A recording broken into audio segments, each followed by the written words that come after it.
Queremos agradecer a la iglesia Shaddai y a su pastor que nos haya cedido, que nos haya prestado este lugar para estar con ustedes. Para nosotros realmente una bendición muy grande conocer nuestros hermanos en Cristo, que a pesar de la distancia, a pesar de que nos separan miles de kilómetros, en el Espíritu somos uno en Cristo Jesús. Nosotros venimos de la vieja Europa, del lugar donde salió el Evangelio hace centenares de años. Y salieron de Europa, desde Alemania, desde Inglaterra, desde Irlanda, desde muchos países de Europa, incluido Suiza también, misioneros que fueron por todas partes del mundo llevando el Evangelio. Nosotros que tenemos un idioma en común, que es uno de los idiomas más hablados del mundo después del chino y probablemente también del inglés, tenemos una Biblia que nos une, porque cuando la leemos en el idioma materno, en el idioma que hemos aprendido prácticamente desde nuestra infancia. Y siempre le estaremos tremendamente agradecidos a aquellos hombres que jugándose la vida y en algunos casos dieron su vida para que nosotros tuviéramos en el día de hoy la palabra de Dios en nuestro idioma. Hoy en día es normal que en cualquier casa de cualquier creyente puedan haber 2, 3, 4, 5 o más Biblias, ¿verdad? Si ustedes, por ejemplo, observan los devocionales, y creo que aquí hay alguna gente que ve los devocionales, siempre verán a mis espaldas, en la parte más arriba de la estantería, un montón de Biblias, ¿verdad? Y es que es normal tener hoy en día Biblias en nuestras casas, diferentes versiones, diferentes tamaños, ¿verdad? Y hay tantas que ya uno ya no sabe ni cuál comprar, que si la Biblia de la plenitud, la Biblia del varón, la Biblia de la mujer, la Biblia de este, la Biblia del otro. Y es una bendición el poder tener la palabra de Dios en nuestras manos, en nuestro propio idioma. Pero antaño, no hace mucho tiempo, era un delito, era condenado bajo pena de muerte. Y muchos hermanos nuestros dieron su vida para que pudiéramos tener la palabra de Dios en nuestro propio idioma. Y no tuviéramos que recurrir a sueños, ni a visiones, ni a mí me parece, yo siento, yo creo, sino qué es lo que dice nuestro Dios. Leyendo la palabra de Dios, vamos a descubrir la esencia de Dios. ¿Cómo es? ¿Qué siente? ¿Qué quiere? ¿Qué le molesta? ¿Qué le agrada? La primera letra de la Biblia que aparece en el libro del Génesis en hebreo es una letra que se llama la letra Bet, que es una letra que significa casa. Es una letra que son 4 preposiciones. No se puede traducir las 4 preposiciones al mismo tiempo. Casidoro de Reina tuvo que escoger una, en, pero podía ser entre, o otra más, ¿verdad? Y la última letra de lo que conocemos como la ley, que es el libro de Deuteronomio, que se ha leído esta tarde una pequeña porción, es la letra Lamed. Si ustedes juntan esa primera letra del Génesis y la última letra del libro de Deuteronomio, juntamos o hacemos la palabra Lev. ¿Y saben lo que significa Lev? Corazón. Cuando usted lee la palabra de Dios, usted se mete y descubre el corazón de su Dios. No hay nada peor que conocer poco de nuestro Dios y de su palabra. Por eso el énfasis prioritario que le damos a la gente que se ha convertido en este tiempo es que desarrollen su comunión diaria y personal con el Señor. A través de su palabra usted puede conocer las intenciones del corazón de Dios. Y hay muchos ejemplos, no voy a hablar de esto en esta tarde, esto es simplemente una pequeña introducción. Cuando tengan que irse me avisan, porque yo cuando empiezo tengo un problema y es que no sé cuándo terminar. Pero como tengo 8 horas de diferencia, me imagino que estoy en España y juego con un margen de 8 horas, ¿no? Así que discúlpenme si me extiendo demasiado. Pero tenemos casos en la Biblia de personas que nunca leyeron la Biblia. Nunca. No fueron nunca a un culto, no tuvieron un pastor, no iban a la escuela dominical de niños, nunca fueron a ningún campamento cristiano. Pero ellos conocían la esencia de Dios. Por ejemplo, tenemos al joven José. Yo veo que hay jóvenes en esta tarde aquí.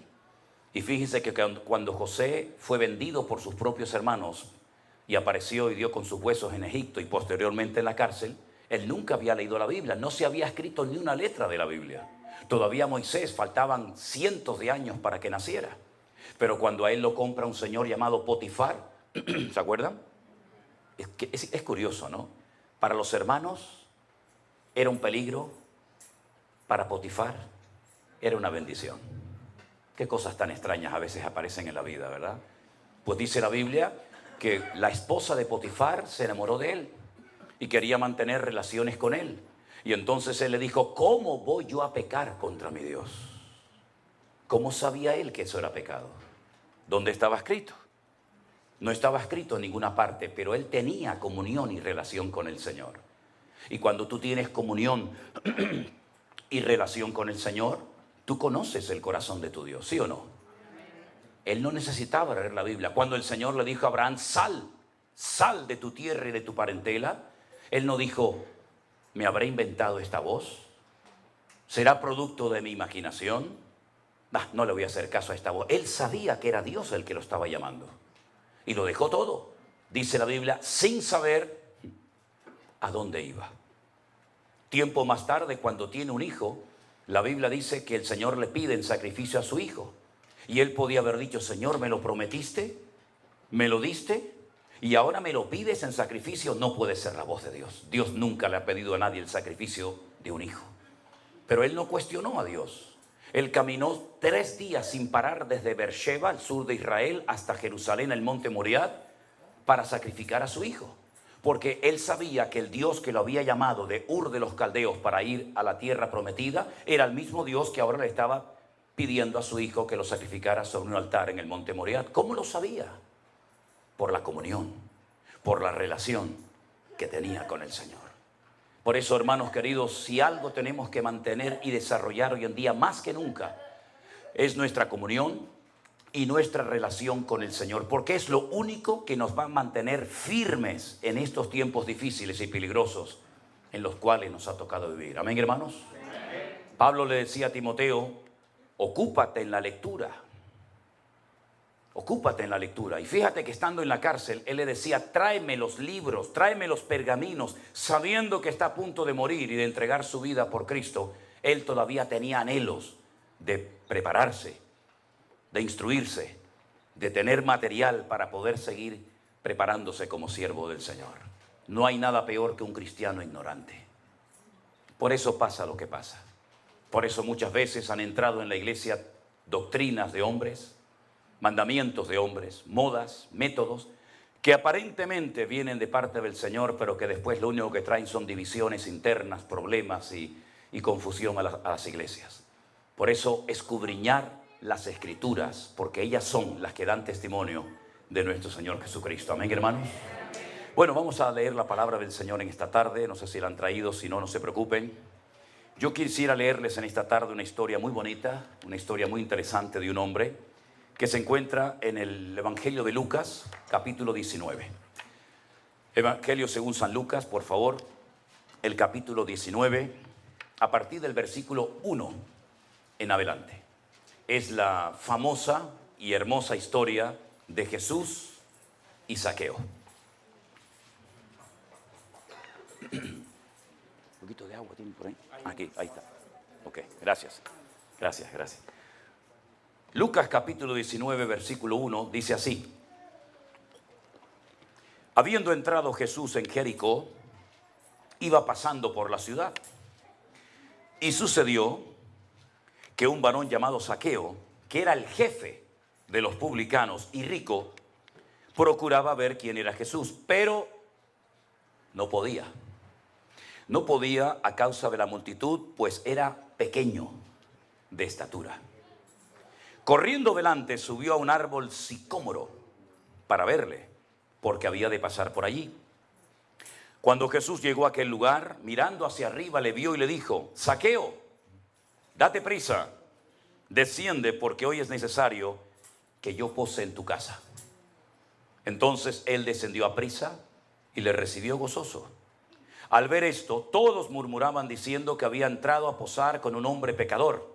Entonces Zaqueo, puesto en pie, le dijo al Señor, Señor, la mitad de mis bienes se la voy a dar a los pobres.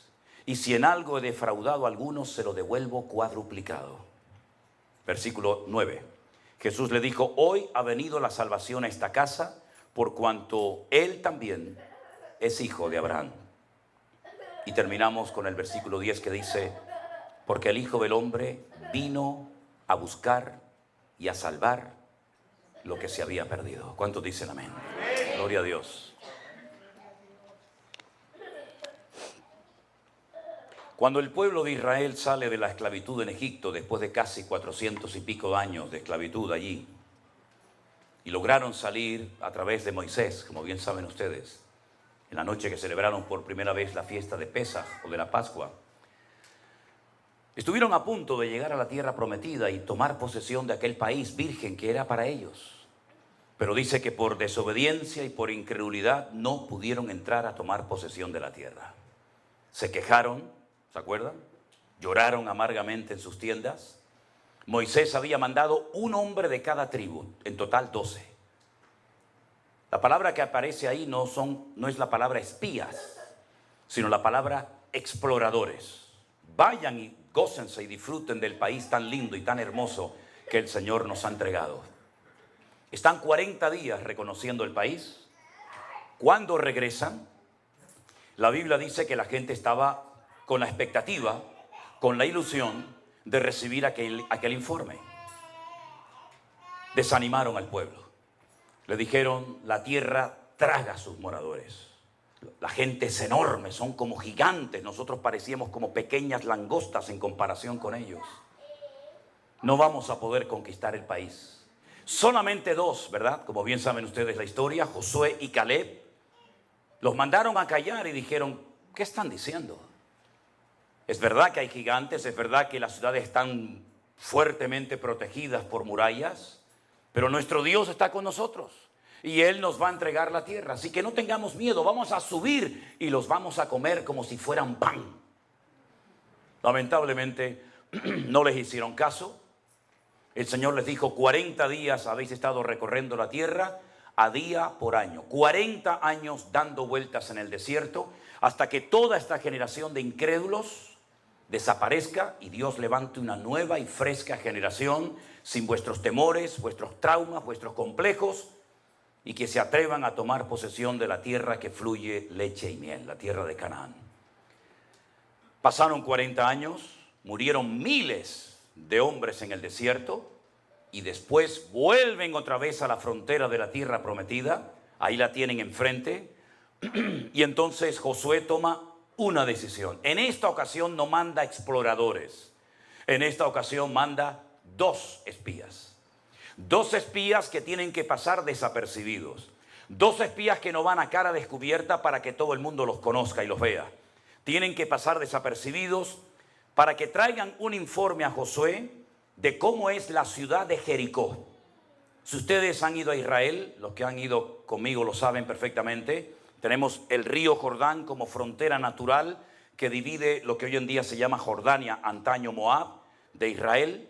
Y nada más cruzar ese río, que en ese lugar del país es muy estrecho, inmediatamente enfrente te encuentras la enorme y gigantesca ciudad de las palmeras o la ciudad de Jericó. En aquellos tiempos, hoy en día no, en aquellos tiempos la ciudad tenía una doble muralla, eran como especie de círculos concéntricos, ¿verdad? Una muralla enorme por fuera y más adentro otro círculo. Cuando los 2 espías llegan a la casa de una tal Rahab, ¿se acuerdan? Rahab la ramera, les da hospedaje y ella les dice, hemos oído lo que vuestro Dios ha hecho por vosotros. Sabemos perfectamente que la ciudad va a caer en vuestras manos. Hemos oído cómo habéis vencido a los reyes que se levantaron contra vosotros en el desierto. Hemos oído cómo el Señor abrió las aguas del Mar Rojo y toda la gente en esta ciudad está asustada porque su corazón desfallece por causa de los hijos de Israel. Tener misericordia de mí y de mi familia cuando entréis a tomar posesión de la tierra, porque sabemos perfectamente que la ciudad va a caer tarde o temprano. Ellos le dijeron, si tú no le cuentas nada al rey, si tú no le cuentas nada a ningún hombre de que hemos estado aquí, tendremos misericordia de ti y de tu casa. Pero 2 condiciones. Primero, no salgas de la puerta de tu casa, quédate dentro. Si quieres que alguien más se salve contigo, tu padre, tu madre, tus hermanos o quien sea, que estén dentro de la casa contigo. Segundo, este cordón, esta tela, este trapo de color grana o rojo, lo vas a atar en la ventana para que cuando entremos a tomar posesión de la tierra, la gente sepa que en esa casa no tienen que entrar a herir, a matar a nadie, sino que ahí vives tú. Así fue. Todos conocemos la historia. Después de días y días de dar vueltas, la ciudad cae y las murallas de Jericó, según los arqueólogos, que les llamaron mucho la atención. No cayeron según la posición de las piedras de adentro hacia afuera, ni tampoco de afuera hacia adentro se cayeron, sino que todavía tenemos en nuestra retina las imágenes de cómo cayeron las famosas Torres Gemelas. ¿Te acuerdan? Se desmoronaron, cayeron de arriba abajo, porque no era una obra del hombre. Era una obra, una intervención divina y sobrenatural.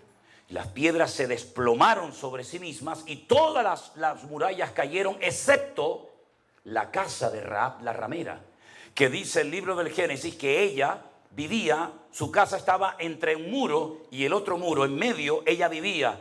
Toda la ciudad se desmoronó, pero su casa permaneció, porque la Biblia declara y dice: caerán a tu lado 1000 y 10.000 a tu diestra, mas tú no caerás, por cuanto has puesto tu confianza en el Señor tu Dios. Eso fue lo que pasó. Aleluya. Tremendo, tremendo. Esa ciudad cayó.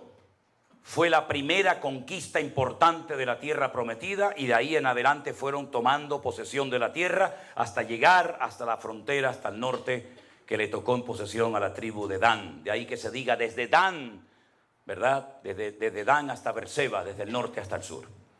En esta ciudad, que fue conquistada no por una estrategia humana, no por un método humano, sino por la voluntad y el poder de Dios, es donde el Señor Jesucristo se encuentra ahora.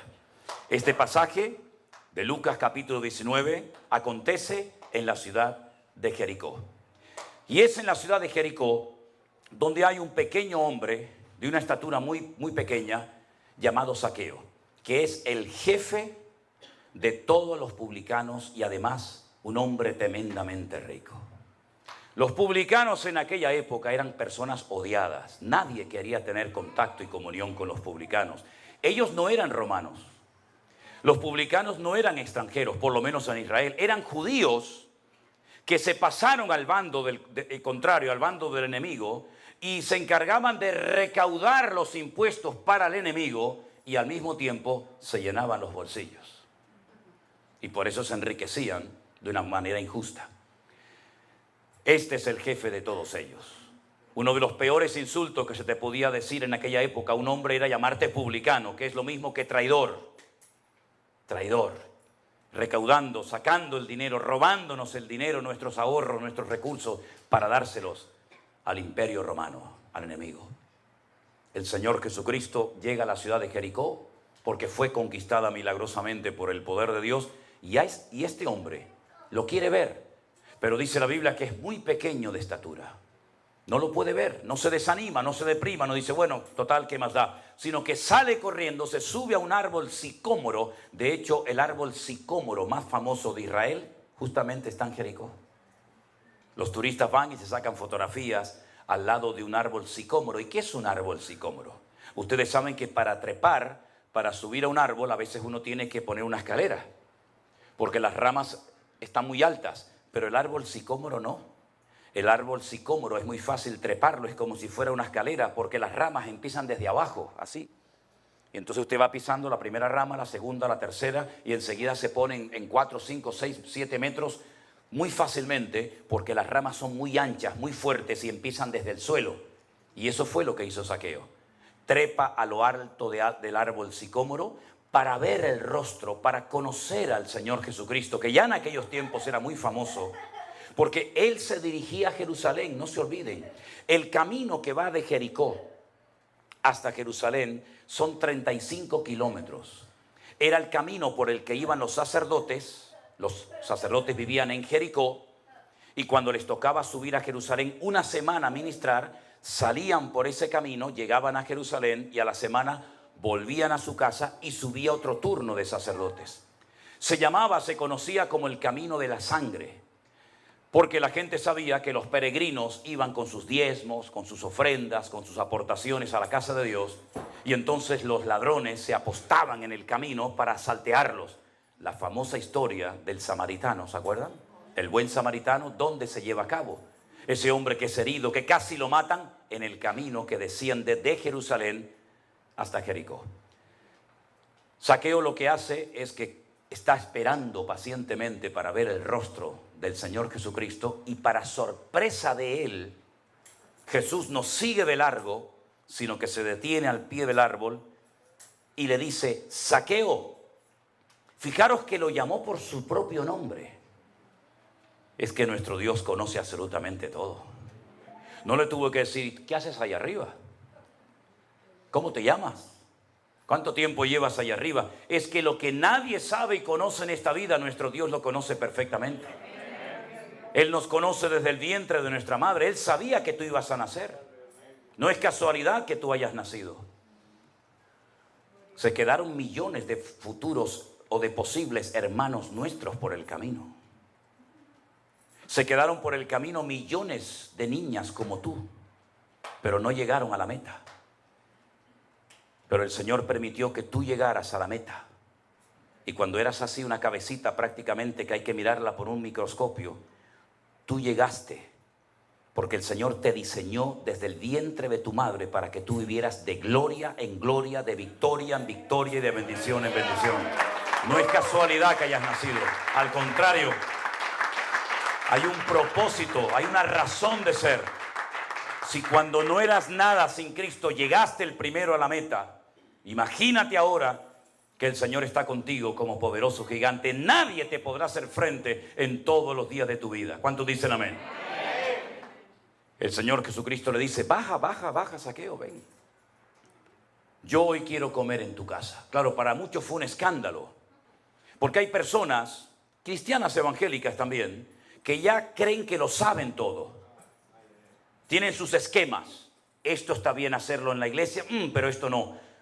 Porque te educaron, te criaron como que tú eres el que controlas. Tú eres el que sabes. Y entonces en cuanto se sale el programa del protocolo o del horario o el predicador no sé qué o el músico, enseguida nos ponemos nerviosos. Y por eso muchas personas en la época del Señor Jesucristo se ponían nerviosos cuando, por ejemplo, veían que iba a entrar a la casa de un publicano, de un traidor. Porque no les cabía en la cabeza que el Señor, si era tan santo y tan sabio, entrara a comer a casa de un pecador. Pero ¿para qué vino el Señor Jesucristo a este mundo, mi hermano? ¿Para darle una palmadita en la espalda a los religiosos y que sigan con su fariseísmo y con su hipocresía? ¿O Él vino a buscar y a salvar lo que se había perdido? Porque es muy fácil ser cristiano aquí adentro. Pero es que yo he visto un montón de gente durmiendo ahí en la vereda de esta calle que de alguna manera habrá que ir a alcanzarlos para Cristo, o por lo menos evangelizarlos en algún momento. Pero no le lleve una Biblia a un muchacho que está enganchado a la droga, a la heroína, a la cocaína, al crack, que está pasando frío, hambre. No le lleve una Biblia porque no le va a servir de nada. Llévele un pan, llévele un café con leche y después le regala la Biblia. Primero vaya a lo natural y luego vaya a lo espiritual. Pero si va a lo espiritual, una persona que está enganchado al mundo, que el diablo lo tiene en sus manos, la Biblia en ese momento ni siquiera la va a apreciar. Lo que va a utilizarla es arrancando la Biblia para hacerse canutos de marihuana y fumárselos, como muchas veces ha sucedido. Entonces Jesús entra en la casa de Zaqueo, el publicano, porque es la persona más representativa de la ciudad en cuanto a los pecadores se refiere. Ahora, fíjese qué interesante. Ocurren cosas que si usted no conoce un poquito la ley del Antiguo Testamento le van a resultar sorprendentes.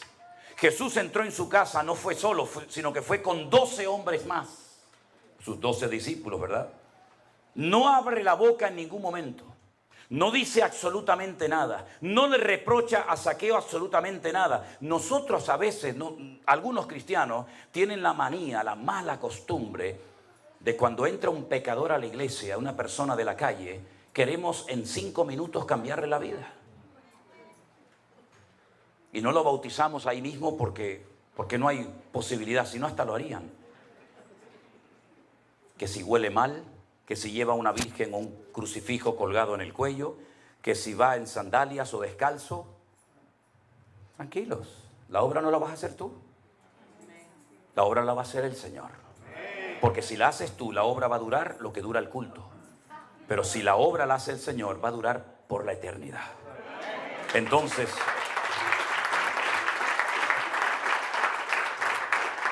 el Señor Jesucristo no abrió la boca. Podía haber dicho: Zaqueo, parece mentira. Somos judíos. Has ido a la sinagoga desde niño. Estás circuncidado como buen judío que eres. y te has dedicado a servir al enemigo, ¿qué has hecho con tu vida? La has tirado por la borda, no abrió la boca. Pero la presencia del Señor cambia a la gente.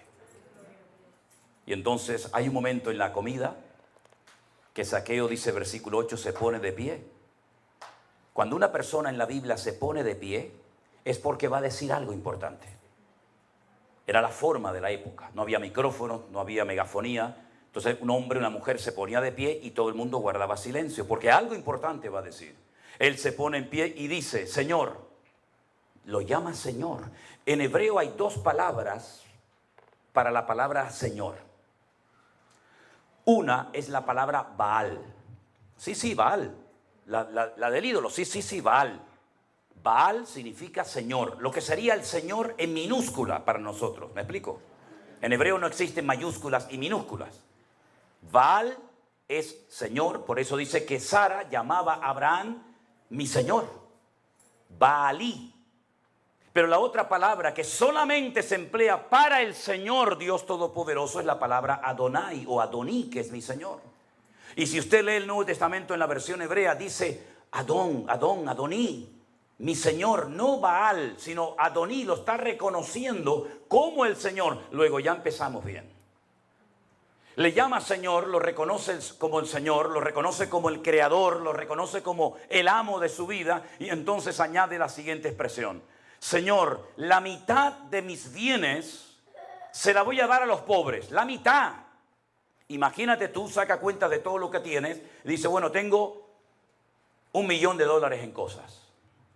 La mayoría de ustedes tienen eso, ¿no? La mitad, $500.000 se lo voy a dar a los pobres, pero es que no te lo van a devolver.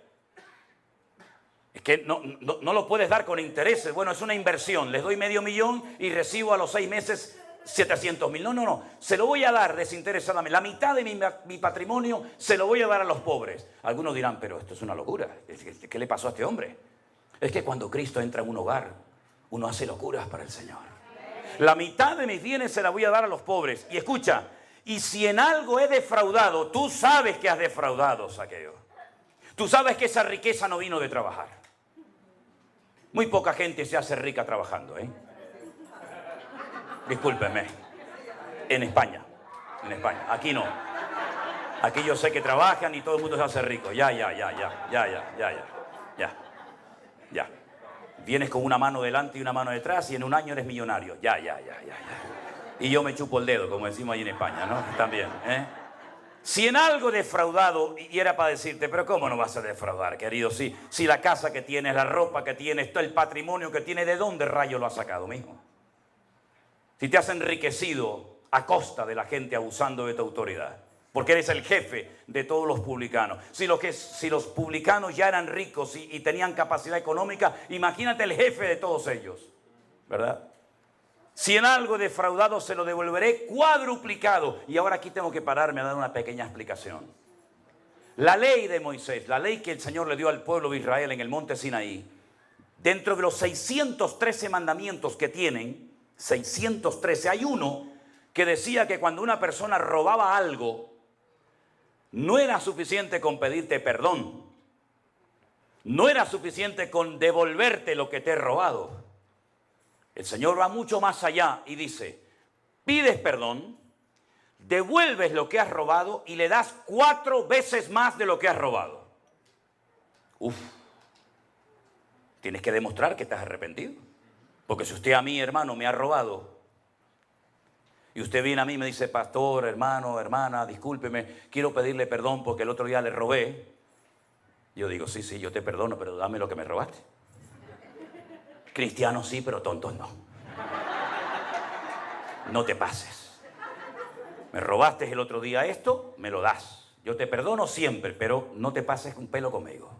Me devuelves. Y en el cristianismo, Santas Pascuas. En el judaísmo no.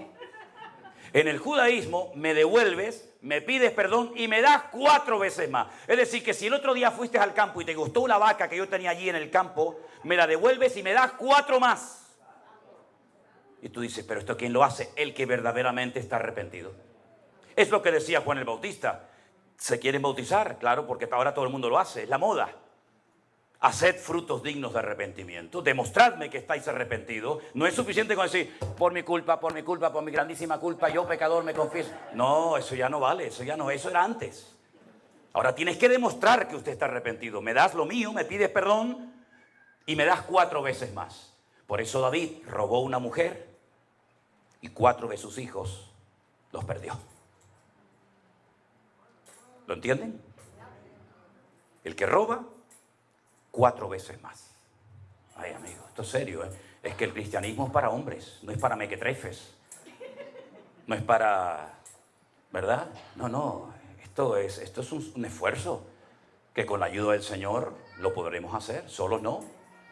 Entonces, cuando Zaqueo se levanta, reconoce públicamente que ha sido un ladrón, un sinvergüenza, que ha robado, que ha manipulado, que ha extorsionado, que ha destruido familias enteras, porque los publicanos iban acompañados de los romanos. Y cuando entraban a una casa, tiraban la puerta y decía, a ver, los impuestos. Y ahora me llevo a la oveja, me llevo a la niña como esclava, me llevo al niño para trabajar en mi campo y toda esa ropa me la llevo. Así eran los publicanos, eran abusadores, eran personas sin escrúpulos, eran personas que vivían solamente pensando para sí mismos, egoístas, ególatras. Y así fue Zaqueo toda su vida, hasta que la presencia del Señor, hasta que el mismísimo Señor Jesucristo entró en su casa y el Señor solamente mirándolo a la cara, le entró una vergüenza. Le entró una convicción de pecado. Por eso cuando una persona se llama cristiana, tiene que demostrarlo con sus acciones. Primera de Juan capítulo 1 dice, si hubiéramos pecado, abogado tenemos para con el Padre. Y si alguno dice que es hijo de Dios, debe andar como Él anduvo. El título no sirve de nada. En el mejor equipo de fútbol del mundo, ¿saben ustedes cuál es, no? A ver, díganlo por favor. Díganlo, no tengan vergüenza. El mejor equipo del mundo será siempre el Real Madrid. Toda la vida, toda la vida. Lo hemos demostrado hace unos días. ¿O no? No serás de Barcelona. Lo siento por los de Barcelona. El que se pica, que se rasque. En el Real Madrid había un muchacho, hasta el otro día, que se llamaba Cristiano. Pero no era cristiano. Tenía el nombre de cristiano, pero no era cristiano. Y había otro que se llamaba, yo lo voy a decir como se llamaba, perdonen si ofendo, Kaká. Y era cristiano. Sí, era cristiano. Kaká era cristiano. Cristiano no era cristiano. Entonces no es un título. ¿Usted qué es cristiano? Demuéstrelo. ¿Cómo? Con sus acciones. Por sus frutos los conoceréis. No porque cantan lindo, no porque tocan precioso, no porque predican de una forma increíble, no porque tiene una personalidad que, madre mía, arrolladora. No. Es por los frutos los conoceréis. Y el fruto lleva tiempo. ¿Y el fruto cuál es? Gozo, paz, paciencia, benignidad, mansedumbre, fe, templanza. Contra tales cosas no hay ley. En otras palabras, hay que demostrar que verdaderamente hemos nacido de nuevo. No solamente con palabras, sino con acciones. Y cuando el Señor vio en Zaqueo que estaba dispuesto a cambiar, porque hago un paréntesis, no sé aquí en América, pero hay gente que no quiere cambiar. Pastor, a mí me costó 40 años aprender esto.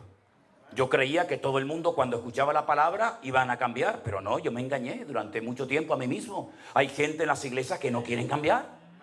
Entonces no perdamos el tiempo con la que no quiere cambiar, con el que sigue R con lo suyo y no quiere cambiar, cuando ese tiempo se lo podíamos haber dedicado a esa familia, a ese hermano que quería cambiar y perdimos el tiempo. ¿Se da cuenta, hermano? Hay gente que no quiere cambiar. Te respetan, te saludan, te admiran, te piden autógrafos, te piden fotos, pero en el fondo no quiere cambiar, va a seguir igual. Pues no pierdas el tiempo, que ya somos muy mayorcitos para perder el tiempo, hermanos. ¿Te das cuenta? Entonces ahora hay un hombre serio, genuino, que dice, no, a mí me va a costar dinero el ponerme en orden. A mí me va a costar dinero, yo me tengo que desprender de cosas que yo he robado a familias. Yo he arruinado la vida de muchas personas en mi ciudad donde vivo y todo el mundo me conoce. Y ahora imagínense, yo digo que soy seguidor de Cristo, sí, pero me robaste la casa, me robaste a mi hija como esclava, me robaste el terreno, me robaste las ovejas, me robaste las vacas. Entonces, ¿qué cristianismo es este? El mismo perro con distinto collar.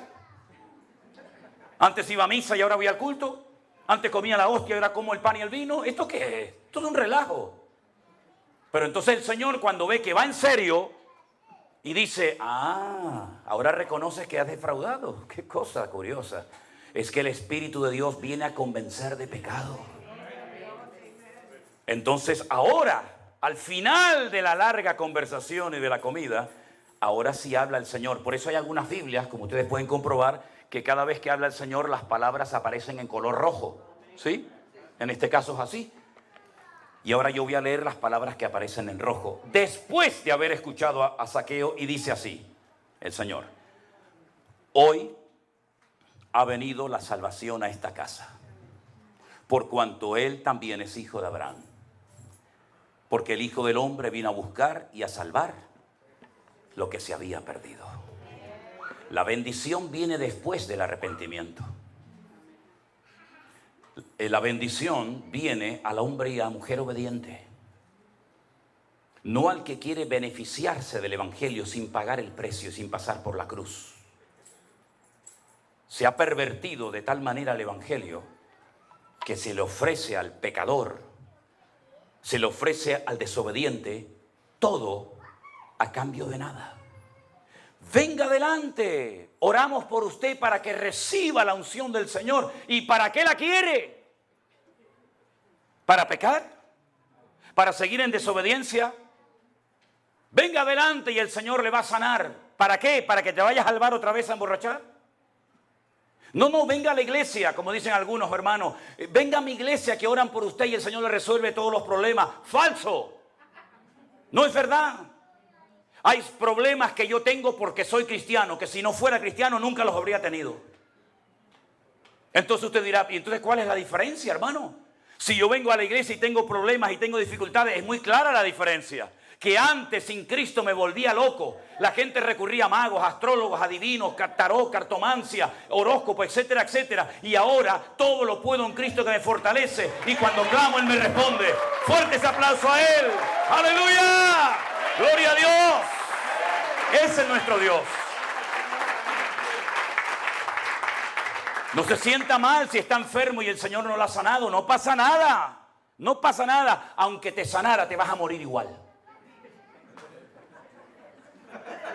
¿O no? Porque a mí me hace gracia. Todo el mundo quiere ir al cielo, pero nadie se quiere morir.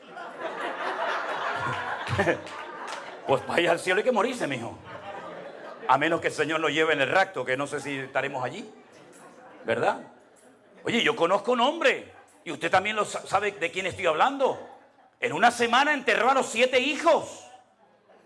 Eso tiene que ser terrible, hermano. Terrible. 7 muchachos enterrados en una semana. No te quedó ni uno. Y los animales, y las cosechas. Y hasta la mujer se le puso en contra. Y le dijo, muérete de una vez y maldice a Dios. Y los amigos vinieron más que para animarlo, para hundirlo más todavía de lo que estaba. ¿Verdad? Y la carne se le empezó a descomponer como si tuviera una sarna, una lepra maligna. Se le caía a trozos la piel. Daba asco, repugnancia estar al lado de ese hombre. Y la gente decía, pero si es tan bueno, si es tan santo, si ora tanto, ¿por qué vive así? Y cuando peor estaba, se levanta y dice, ¿saben una cosa? Aunque mi Dios me mate, no voy a dejar de adorarlo. Porque yo sé que mi Redentor está vivo y yo lo veré a Él con mis propios ojos. ¡Aleluya! Esa es un hombre de fe y de autoridad y de madurez en el Señor. Y ese es el cristianismo que hoy en día se necesita ver en las iglesias hoy en día. No gente que ante cualquier cosa ya se cambian de iglesia. No gente que como Dios no me ha sanado, yo me enfado con Dios. Y hay que ser ignorante para enfadarse con un Dios tan bueno. Porque hay una cosa que yo nunca lograré entender, por lo menos en esta vida. Y es que el hecho de enamorarnos nosotros de Dios es lógico. ¿Cómo no se va a enamorar uno de un Dios tan bueno, tan misericordioso como el que tenemos? Que me ayuda, me bendice, me levanta, me restauró. ¿Cómo no me voy yo a enamorar de Él? Pero lo que no entiendo, mis queridos hermanos, es cómo Él se enamoró de nosotros. Eso es lo que yo no entiendo. Sinceramente es como cuando uno ve esos bellezones de mujer que se casan con un tío tan feo que yo digo, ¿pero qué le vio? ¿Qué le vio? Pero si esta mujer podía llevarse al que quisiera. Eso fue lo que hizo. Pues el Señor escogió a lo vil, a lo menospreciado, al mentiroso, al borracho, al desobediente, al traidor, al fornicario, porque de tal manera amó Dios al mundo que ha dado a su Hijo unigénito para que todo aquel que crea en Él no se pierda, mas tenga vida eterna. Apláudale fuerte al Rey. A Él la gloria. Aleluya. Aleluya.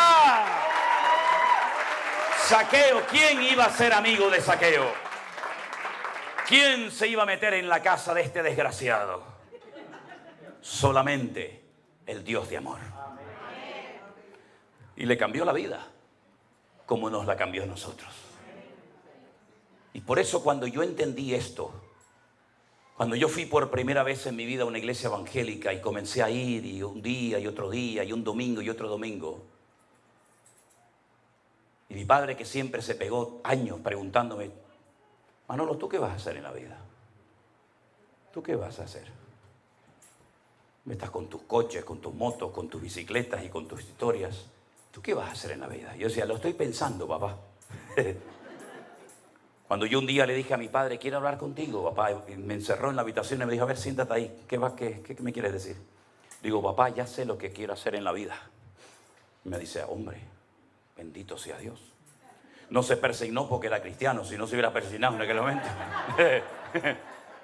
Y le digo: papá, yo quiero servir al Señor, quiero ser pastor. Me dio una bofetada con la mano abierta que no me dobló la cabeza de milagro. Me dijo: ¿cómo? Tú, pastor, hazme el favor, hombre. Esto es una cosa muy seria. No me hagas pasar vergüenza con los hermanos de la iglesia. Tú no sirves para esto. Y me empezó a dar ahí un sermón, ¿verdad? Con 18 puntos, conclusión, ¿verdad? Y todo lo que quiera. Pero yo estaba convencido de que si esto es verdad, si este libro que lo escribió o lo inspiró el Espíritu Santo, que es matemáticamente perfecto, cuando Cristóbal Colón se levantaba por la mañana y se fue al rey Fernando de Castilla, Fernando de Aragón, Isabel de Castilla, y le dijo: majestades, quiero que me financien un viaje. ¿A dónde vas? Dice: voy a descubrir un nuevo mundo, un continente. Y le dijeron: ¿pero a dónde vas, tarado? ¿Dónde vas? ¿Qué nuevo mundo? ¿Tú no te das cuenta que aquí en España hay un pueblo que se llama Finis Terre? Aquí termina la tierra. Si te vas para allá te vas a caer. Y él dijo: no. ¿Cómo que no? No. Y usted va a Sevilla y coge el diario personal de Cristóbal Colón, y él leía la Biblia. Dicen que era judío. Y leían Isaías: el Señor, Dios Todopoderoso, Jehová de los ejércitos, está sentado sobre el círculo de la tierra. Y la gente decía: no es plana. Decía: no, es un círculo. Porque si fuera plana, veríamos constantemente el sol ir de un lugar a otro. Pero cuando sale por el este y se oculta por el oeste, y mañana me levanto y lo vuelvo a ver por allí, tiene que ser redonda la tierra. Si fuera plana, siempre lo veríamos de un lado para otro. La tierra es redonda, majestad, porque la Biblia lo dice. Y cuando encontramos en la palabra de Dios consejos para la familia, para los solteros, las viudas, los casados, para todo el mundo, cuando yo descubrí que Dios había hecho hombre, se había hecho carne, y había muerto por mí en una cruz y habían metido en una tumba. Y bueno, pues fue muy bueno, y ahí terminó. No. Ahí es cuando empezó todo. Al tercer día dice la Biblia que fueron a buscarlo y no estaba, la tumba estaba vacía. Y no es que habían robado el cuerpo, no es que se habían equivocado de tumba, no, sino que había resucitado, dice la Biblia. Y la piedra no se movió para que él pudiera salir, sino cómo va a salir. No. La piedra no se movió para eso. La piedra se movió para que tú entres y veas que la tumba está vacía. Cuando yo entendí eso, yo dije: Dios mío, esto es increíble. Que Dios murió por mí, que lo metieron en una tumba. Yo he estado docenas de veces en la tumba donde Jesús estuvo enterrado, allí en Jerusalén. Y nunca olvidaré cuando un día, dentro de la cueva donde José de Arimatea la había labrado para prepararse su sepultura y la de su familia, una hermana me dice: pero hermano, ¿qué venimos a ver aquí? Y le digo: aquí, nada. Me dice: ¿cómo que nada? Digo, ¿se imagina que estuviera ocupada? ¿Se imagina? Yo le puedo llevar al que quieran a la tumba del rey David. Digo, mira, ahí está David Hamelech, el rey de Israel, el dulce cantor de Israel. Venga, te voy a enseñar la tumba de Abraham. ¿Quieres ver la tumba de Adán y Eva? ¿Quieres ver la tumba del patriarca Jacob, Isaac? Ven, te la enseño. ¿Quieres ver dónde está enterrada Raquel? ¿Quieres ver dónde está encerrado Zacarías? Yo te llevo. ¿Quieres ver la tumba de José? Pero la tumba de Jesús está vacía. Cuando yo dije, si esto es verdad, se lo tengo que contar a todo el mundo. Porque no todo el mundo sabe esta historia. Saben la historia de Semana Santa, de la religión muerta y vacía. Que tienen que llevarlo a cuestas. Que tienen que sacarlo y meterlo cuando no llueve. Porque cuando llueve, cuidado que se mojan y se echan a perder las estatuas. Tuvimos hace poco en una de las 7 islas Canarias, en una pequeñita que se llama La Palma, un volcán que hacía 50 años que no explotaba. Así, de la noche a la mañana, en décimas de segundo, ¡pum!, explotó el volcán. 3.000 casas las destruyó en pocos días. Carreteras, colegios, fincas, terrenos, invernaderos. No destruyó toda la isla por la gracia y la misericordia de Dios. Como el volcán en las Islas Canarias va muy lento y más o menos se puede prever el recorrido que va a ser hasta que llega al mar, sabían que el volcán, que explotó más o menos como a la mitad de la isla, iba en dirección a un pueblo. No recuerdo ahora mismo Todoque, creo que se llama así el pueblo. Y entonces dijeron, uy, cuando llegue el volcán al pueblo va a destruir la iglesia del pueblo. Y entonces la gente salió corriendo a las iglesias, bajaron al San Pancracio, bajaron a la Virgen de no sé qué, bajaron al otro que estaba clavado en la cruz y veías a la gente corriendo por las calles con los muñecos a cuesta. Y yo decía, Dios mío, pero si ahora tienen una oportunidad extraordinaria para demostrarle a todo el mundo y a las Islas Canarias, no se preocupen, a mí no me tiene que cargar nadie, yo voy a parar el volcán, conmigo no puede porque yo soy Dios, somos dioses. Tienen ojos y no ven, tienen boca y no hablan, tienen pies y no caminan, tienen oídos y no oyen, y semejantes a ellos son los que los adoran. Pero sin embargo nuestro Dios no hay que cargarlo en hombro, a nuestro Dios no hay que pegarle gritos, porque nuestro Dios dice, clama a mí y yo te responderé, pedid y se os dará, buscad y hallaréis. Nuestro Dios oye, conoce y está con nosotros, es El Shaddai. ¿Cuántos dicen amén? Y puede ser que en esta tarde haya alguien que dice, yo ese Dios no lo conozco. Claro, yo tampoco lo conocía. Yo conocía la religión que los españoles trajeron aquí, a América, y a México, y a Venezuela, y a Colombia. Yo conocía esa religión que venía con la ley, con la orden debajo del brazo de los reyes de España, que conquistaran la tierra, tomaran posesión de ellas, y los que se resistieran y no se quisieran convertir al catolicismo, le cortaran el cuello. Esa es la religión que vino de allá. Una religión que no funcionaba allí y la querían traer aquí. Una religión con la espada en una mano y con la cruz en otra. ¿Te bautizas? ¿Te haces católico? ¿No? El siguiente. Sí, ven, para adentro. Esa es la religión que tú heredaste. No la elegiste tú. Te la impuso tu papá, el abuelito y la abuelita. Esa religión no existía en la época de Jesús. Esa es la religión que viene del término religa, reluga, relegare, que significa atarse o volverse a atar otra vez. Jesús no era católico, tampoco evangélico. Jesús era judío, pero él vino enviado por el Padre para dar vida y vida en abundancia. ¿Conoces a ese Jesús? ¿Lo conoces? No lo sé. Ahora, yo ya he terminado, Yo no voy a seguir hablando más, podría hablar hasta mañana si quisiera. Pero ahora le toca a usted decidir qué va a hacer con lo que ha oído. Nosotros no venimos de España a que nos aplaudan, como usted comprenderá. Nosotros no venimos a España aquí de vacaciones.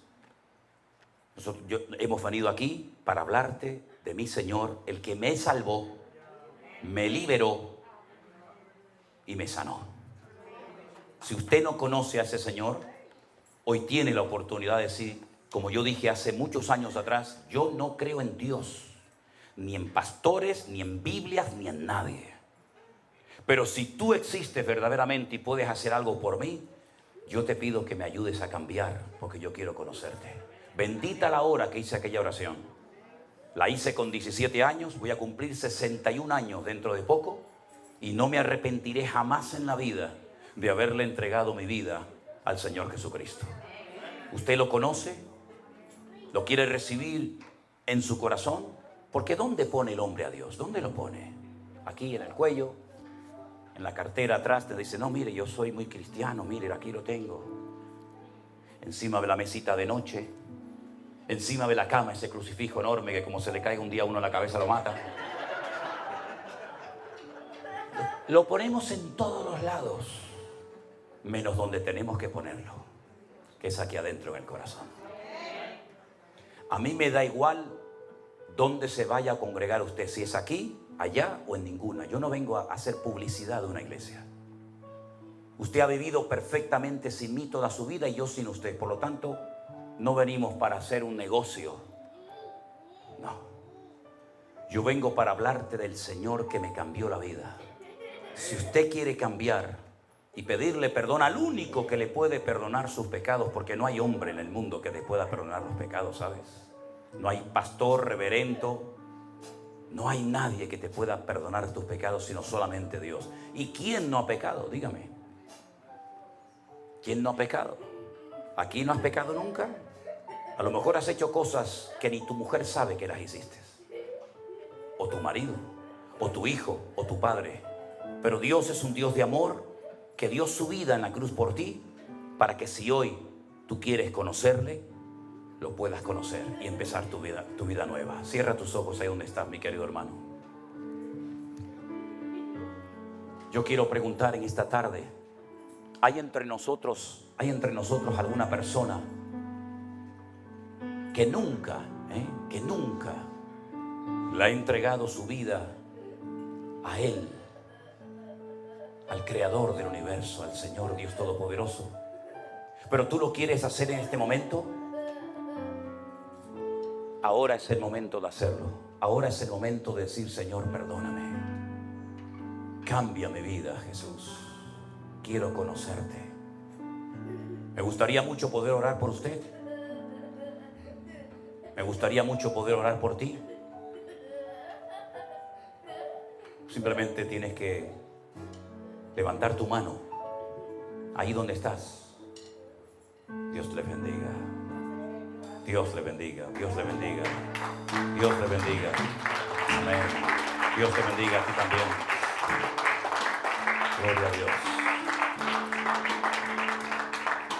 Este es el momento más importante de esta reunión. Es el momento de mayor reverencia. Si hemos tenido que cruzar el charco para venir aquí, a que estas personas en esta tarde le entreguen su vida a Jesús, ha merecido la pena, pastor. Ha merecido la pena. Voy a pedir por favor a los que levantaron su mano, si son tan amables, ¿pueden pasar aquí un segundito? Y oramos juntos al Señor. Pase en adelante, por favor. Yo no les conozco a ustedes. No hace falta que aplaudan, no hace falta que aplaudan, no hace falta que aplaudan. Yo quiero que toda la iglesia esté orando. No me estén mirando a mí. Vamos a orar. Aquí hay almas que van a pasar ahora de muerte a vida. Va a haber gozo en el cielo porque va a haber a pecadores arrepentidos que le van a entregar su vida a Jesús. Y es el momento más importante de este culto en esta tarde. ¿Hay alguna persona más entre nosotros en esta tarde que le quisiera entregar su vida a nuestro Señor Jesús? Con toda libertad puedes todavía pasar al frente. Gloria a ti, Señor Jesús. Voy a pedirle a los que pasaron adelante en esta tarde que cierren sus ojos junto conmigo y repitan conmigo esta oración, que no es una oración mágica, no es una fórmula religiosa, sino es simplemente una forma de guiarte para que usted pueda rendirle hoy su vida al Señor Jesús. Repita conmigo, por favor. Señor Jesús, en esta tarde te doy gracias por haber muerto por mí en la cruz. Te doy muchas gracias, Señor, porque ocupaste mi lugar en la cruz. Yo quiero que tú perdones todos mis pecados. Dígalo conmigo. Yo quiero que tú perdones todos mis pecados. Quiero que en este momento entres en mi corazón. Yo recibo al Señor Jesús como mi Señor y mi Salvador personal. Límpiame, Señor. Hazme un hijo tuyo, Señor. Y yo públicamente confieso, dígalo, quiere oírlo. Yo públicamente confieso que a partir de hoy el Señor Jesucristo será mi Señor y mi Salvador. Renuncio al pecado, pondré mi vida en orden, te obedeceré y cumpliré con tu palabra todos los días de mi vida. Te lo pido con toda mi alma, Señor, en el nombre de Jesús. Amén. Quiero orar por ustedes en esta tarde y pido a la iglesia que se unan a mí y oremos por ellos. Padre, en el nombre de Jesús, soberano Dios del cielo y de la tierra, te pido que tú bendigas a estas personas que en esta tarde han sentido en su corazón pasar al frente en esta plataforma de esta iglesia y públicamente confesarte delante de los hombres. Tu palabra, tu promesa dice que cuando alguien en la tierra te confiesa delante de los hombres, tú también le confesarás en aquel día delante de tu Padre, Señor. Pero también dice tu palabra que todo aquel que se avergonzare de ti en la tierra y no se atreva a confesarte, tú también te avergonzarás de él en la otra vida. Pero gracias, Señor, porque hoy hay gozo en los cielos. Por cada pecador, por cada alma que se rinde, por cada persona que se entrega a Jesús, hay gozo en el cielo. Y 4 nombres más serán hoy inscritos en el libro de la vida. Y así iremos por todas las naciones de la tierra predicando el evangelio de nuestro Señor Jesucristo. Y veremos vidas cambiadas, veremos vidas transformadas, veremos vidas libres, llenas del gozo y de la paz del Señor. Porque tú has venido, Dios mío, para deshacer las obras del diablo y para darnos vida y vida en abundancia, Padre mío. Y en esta tarde te damos la gloria y la honra por este privilegio que nos has dado de llevar a almas nuevas a tus pies. Recibe toda la gloria y toda la honra, Señor, y te damos gracias porque sabemos que tú haces una obra perfecta y completa en las vidas, y por eso, Señor, te diremos: tú eres bueno y para siempre tu misericordia. Ahora sí, dele ese fuerte aplauso al Señor con toda su alma y con todo su corazón, al que vive, al que reina por los siglos de los siglos. Amén, amén, amén, amén. Póngase de pie conmigo en esta tarde. Aleluya. Gracias, Señor Jesús.